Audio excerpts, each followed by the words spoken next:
આમને ઓળખો છો? આ છે વિશ્વાસ જોશી.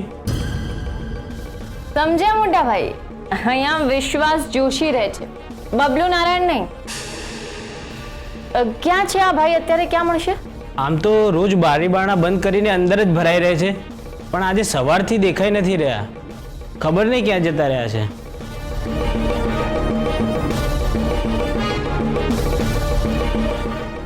કંઈ નહીં ભાઈ, એકચ્યુઅલી અમે લોકો બેંકમાંથી આવ્યા છે. આ ભાઈએ અમારી પાસેથી લોન લીધી હતી. હા, અને વસૂલી કરવા આવે ત્યારે આમ ગાયબ થઈ જાય. ચાલો આપણે નીકળીએ. આવજો.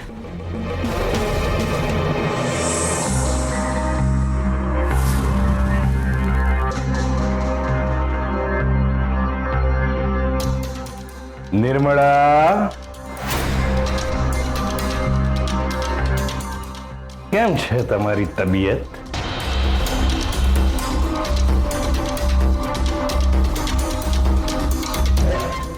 શું થયું?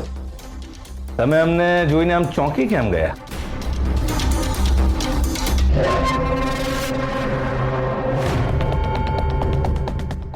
શું હજી અહીં જ પડ્યા રહેવું છે તમારે? તમે તો અમને ભૂલી જ ગયા છો.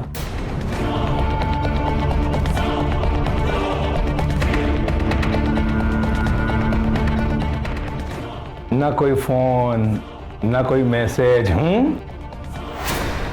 તમને કેસરના ડેડીની યાદ આવે છે કે નહીં? અમે તો તમને બહુ મિસ કર્યા. તમારા માટે ચા નાસ્તો લાવું? ના ના, અમે બહાર કરીને જ નીકળ્યા છીએ. નિર્મળા, અમને કંઈક તો પૂછો. અમે કેમ છીએ? અમારી તબિયત કેમ છે? અમે આવ્યા છીએ ત્યારના તમે ચૂપ જ છો. મોઢામાં મગ ભર્યા છે કે પછી મૌન વ્રત ધારણ કર્યું છે?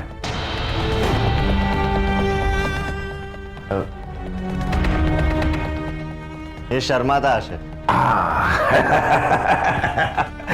આ તમે છો ને એટલે.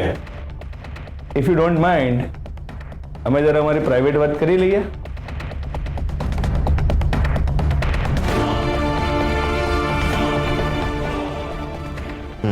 Thank you.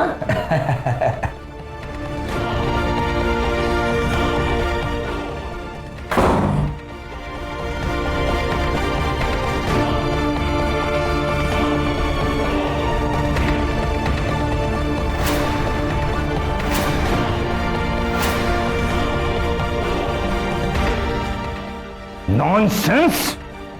જેવી દીકરી એવી માં. મેં તમને ઘરે આવવા માટે કહ્યું હતું કે નહીં? હું આવવાની જ હતી, પણ અમરભાઈએ ના પાડી. અને હર્ષવર્ધનસિંહજી અને કેસરે મારી વાત જ નહોતા માનતા. એટલે તારે એ લોકોનું માનવાનું છે કે અમારું? તમારું તમારું. હા, તો પછી કેમ ના આવ્યા?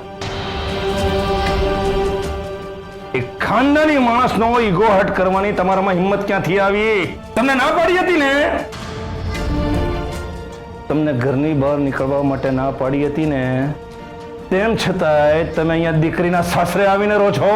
મેં કીધું ને તમને, હું જાતે નથી આવી. અમરભાઈ જબરદસ્તી કરી એટલે. અમાર તમને કૂવામાં પડવાનું કહેશે તો શું તમે કૂવામાં પડશો?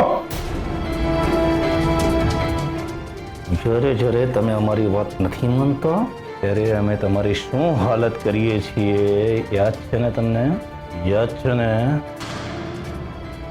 હર્ષવર્ધનસિંહજીને કબૂલનામું લખી આપ્યું હતું ત્યારે તમને લાતે લાતે માર્યો હતો. ફરીથી ખાવો છે માર? ના, હાથ જોડું છું.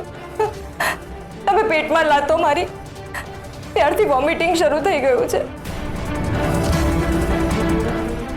તમારે જે કહેવું હોય કહો, જેટલી ગાળો આપવી હોય એટલી આપો, પણ મને મારશો નહીં.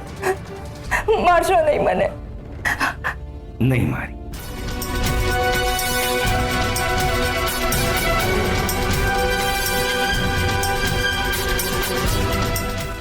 પણ જો તમે આ લોકો સામે મોઢું ખોલ્યું છે કે અમે તમને માર્યા હતા એટલે તમે બીમાર પડ્યા છો, તો પછી તમને એવો માર પડશે કે ડાયરેક્ટ ઉપર.